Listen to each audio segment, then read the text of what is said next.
Hey guys, Cdrama Invasion here. Welcome back to a new video, and I'm back today to talk about some of the currently airing dramas and my first impressions on them. So let's start off with Heroes. Heroes is a wuxia historical drama. It has 38 episodes. And my first thoughts on the first 12 episodes are that, first off, the opening theme is really cool. I really like the design, the red against the black with the white art style. I love a good theme song that can just set the tone for what's going to happen. This shows that it will be epic later on. This is a very fun adventure wuxia story. So you have the classic Zhang story of people just wandering around and setting off a journey where they meet various characters that will teach them to level up, improve their martial arts, form friendships, and of course they get involved with some political stuff as well. So going in for any wuxia dramas, I think the number one expectation of any fan of this genre is there has to be some good fights, and so far I thought it delivered. It starts off with quite an upbeat tone, and so far it's not too overwhelming or confusing, at least for me, but I do see a lot of people who are newer to the wuxia genre, probably in the past few years, they're saying that these dramas are a little bit hard to keep up since there's a lot of new characters. But in general, once you watch enough wuxia dramas, this is just part of the genre as a whole.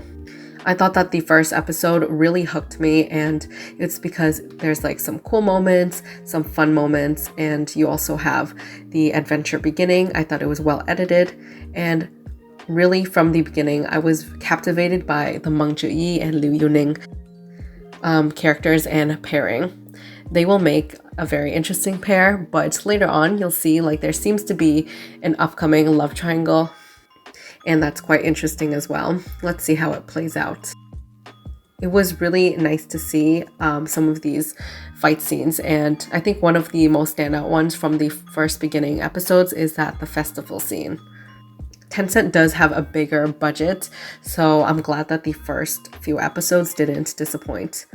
I really like how they opened it up with the hero's ballad, a man playing a song and just naming and talking about some of the biggest heroes in the world. And it seems like by the end of this, it's going to come full circle and feel super nostalgic. The only one thing that bothers me is that the female lead has ups and downs. Sometimes I just really don't vibe with her. I think she's annoying, but for the most part, she's okay. And she has some moments that are actually pretty sweet and cute, which is good. So I still have mixed feelings about her overall, but it doesn't bother my enjoyment too much, so don't let that bother your enjoyment, because it's mostly about the two male leads, the brotherhood of these two trying to make a name for themselves. And for a lot of the episodes later on, you don't see her too much. The cast is relatively new as in like most of them have only like 2 to 4 years, I guess, of experience. But the standout actor for me is probably Ruoyun from the original trio. His eyes are just super expressive. I'm a sucker for any wuxia dramas or fights that use like interesting props, and some of my favorites has to be like using umbrellas, and there's this whole long scene where they did this umbrella thing, and it was just so cool to watch. I think it was like episode 3. And already from Ruoyun involved, if you don't know, he's in so many OSTs, like literally just search up his name and put OST. He probably sang like 80% of the songs to dramas that you know. I think he did Who Rules the World main theme song. He was in Love and Redemption main theme song, as well as the long ballad, and the list goes on. The bromance stuff really starts in episode 8, and there's a tone shift from the happy-go-lucky type of trio just setting off for their adventure to something more serious, and they all mature because of it. And it really makes them understand hardships. There's so many dramas out there that's pretty good, however, they usually rarely show the heroes trying to make ends meet, and because most of them start off with wealth and power or a high backing, or they're just like super lucky because people like their personality and train them, they just shoot up to the top, and it's like not as rocky as some of the things that these characters have to do. So I appreciate that, even though it was just like a couple of episodes. As for enjoyment wise, I guess I would rate this an 8.5 at the moment. Next, we have Daybreaker. Daybreaker is truly a sight to behold. This is a 24 episode crime drama.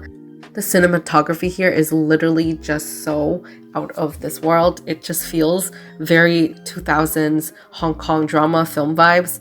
There's some neon signs, the color grading is great, and it looks gritty as well. It's just so befitting of this type of drama.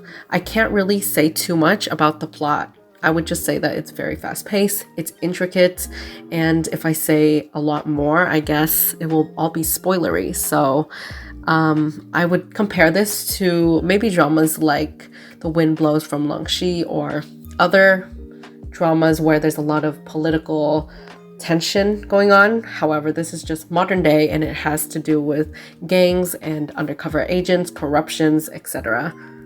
And the reason why I make that comparison is that this is very info heavy, and also there's so many complex characters that give so many thrilling moments, such as the villains. They are truly very smart villains and they actually scare me. And a lot of the dramas I watch, they're quite surface level, like they would just do villainy things and that's it. There's not too much interesting background story or anything. Here, I feel like if you just watch like 2 episodes, you will probably get into it very quickly. Everybody is complex and there's just so much more to the characters, which makes it so intriguing and so intense. The downside to this is that it is an intricate plot. So it's one of those dramas that you really have to throw your phone away, remove yourself from any distractions, or you'll miss out vital information. It doesn't feel rushed, but I would just say it feels very information packed. There's so many characters to keep up in this drama, but it does make sense realistically. There will be many characters if you're having so much faction, so many sides, and yeah, there's the cop sides too, and every single one has a whole hierarchy. You have the top bosses, and then you go lower to the other players, the right-hand man. And then you have characters like Sang Yi, who is tied to the previous plot, so whatever happened in the past. So definitely this is one that you have to pay close attention to every single minute. It's not really good if you just want a relaxing evening where you turn off your brain and just enjoy a show with action or whatever you're craving. I would say set aside some time, close the door, remove yourself from distractions, and then watch this drama. So I am taking my time with this because it is info heavy and I don't want to miss anything. So I'm watching it a little bit slower. So my final review for it will probably take a while for it to come out. Yeah, let's talk about the acting. And I thought Yifeng is great here. There's so many dramas that people watch that are like popular, but they don't watch dramas like Fearless Whisper, probably because that one doesn't have English subtitles. Not sure if they do now, but that was one of my favorite dramas a couple years ago.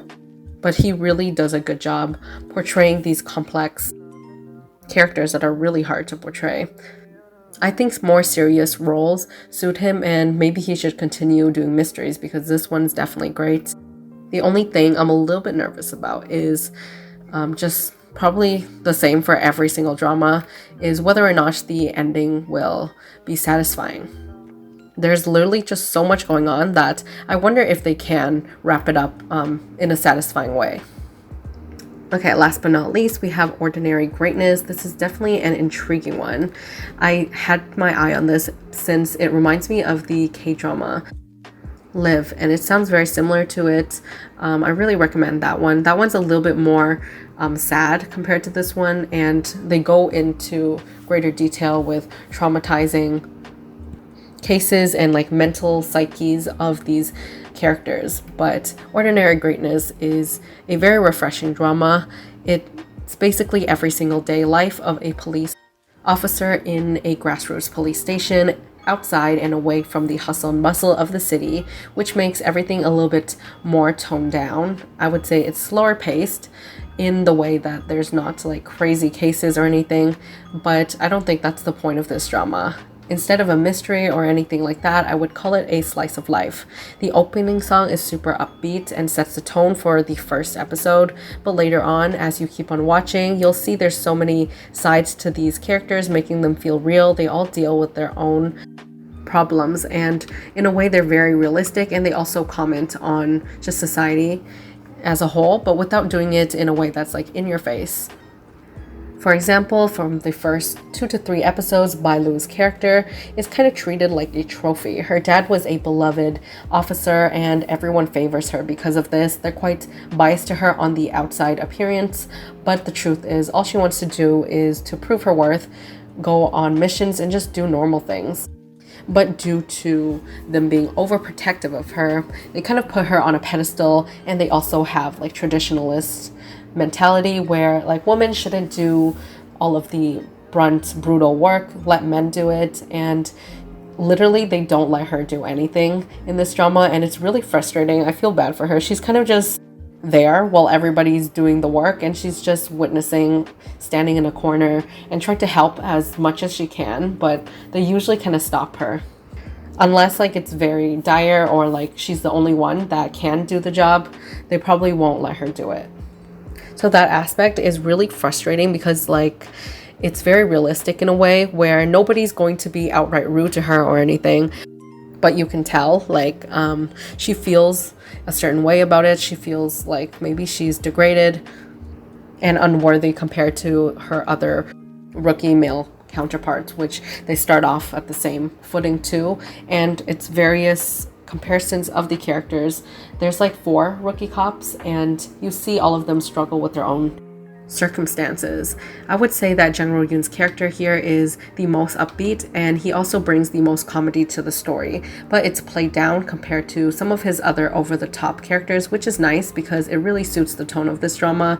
If he was a little bit more over the top, it would feel like narcissistic. The pacing is quite good so far. This is a very refreshing drama with a great cast and good acting. Nothing feels out of place or unbelievable so far, and so far it's been such a great month for drama watching in general. I also did check out Be Reborn a couple weeks ago, and I got to episode 12, but it was slow, so I decided to drop it since we have more options now, and I'm just trying to be a little bit pickier with what I watch since there's going to be so many new dramas coming out. So in general, if I don't like it, sometimes I would just watch it all the way and just pray for the best or hope for the best because I like the cast. And that's usually because there's nothing else that's too interesting going on anyways. But this month, I feel like there's going to be a lot of great dramas coming out. Meng Lu is coming out, and it might be out already at the time of this upload. But back to Be Reborn, it's not bad or anything. If you want to watch it, go for it. If you like things that reminds you of Under the Skin, it's like a similar situation there. You have art involved as well. The first case is like art theft, and it goes on for like 5 or 6 episodes. And I think they gradually build upon these characters and stuff, so it all ties into a big plot later on. It's just I usually just pick 1 or 2 dramas from like various genres to watch, and Daybreaker is my crime of the month. But yeah, if something else is interesting, let me know in the comments below. I will put it on like a to watch list, but probably just won't watch it now. As always, make sure to subscribe, turn on the notification bell, and help my channel out by giving this video a big thumbs up and commenting down below your thoughts on any of these dramas, or whether you're interested, if you agree, if you disagree, and which of the currently airing dramas right now is your favorite. It could be Korean, Chinese, Japanese, doesn't matter. And I'll see you guys in the next video.